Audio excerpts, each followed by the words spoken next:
বনমালীপুর বিধানসভা কেন্দ্রে মানুষের দুঃখ কষ্টের কথা শুনতে এলাকার বাড়ি বাড়ি পরিদর্শন করেন বিজেপি রাজ্য সভাপতি রাজীব ভট্টাচার্য।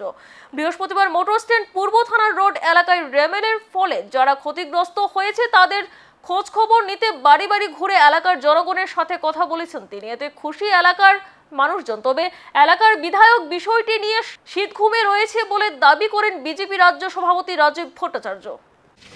দেখুন, এটা আমাদের পরম্পরা যে আমরা নয় বনমালীপুরের মানুষ কীরকম আছেন এবং সদ্য আপনারা জানেন যে রেমেলের যে বৃষ্টিপাত হয়েছে, তো বিশেষ করে এই বনমালীপুর এলাকায় আমরা সবাই জানি যে জলমগ্ন হয়। তো সেই কারণে এবং সরকার গত দুদিন আগে আপনারা দেখেছেন মাননীয় মেয়র কমিশনারকে নিয়ে এই বনমালীপুর এলাকা আমি ভিজিট করেছি এবং যে জমাট জলের যে সমস্যা আমাদের সরকার সদার্থক ভূমিকা নিয়ে সেগুলি দ্রুত নিরসনের জন্য পদক্ষেপ নিয়েছেন। আমি তো দেখিনি ওনাকে, এলাকাবাসীও বলছেন যদি আসলে একটু ঠান্ডা ঠান্ডা পেয়েছেন, এখন একটু বৃষ্টি গরম অতি তাপদাহ ছিল, তারপর আমাদের বৃষ্টি হয়েছে, কিছুটা ঠান্ডা পেয়েছেন, উনি এখন কুম্ভনিদ্রায় আছেন।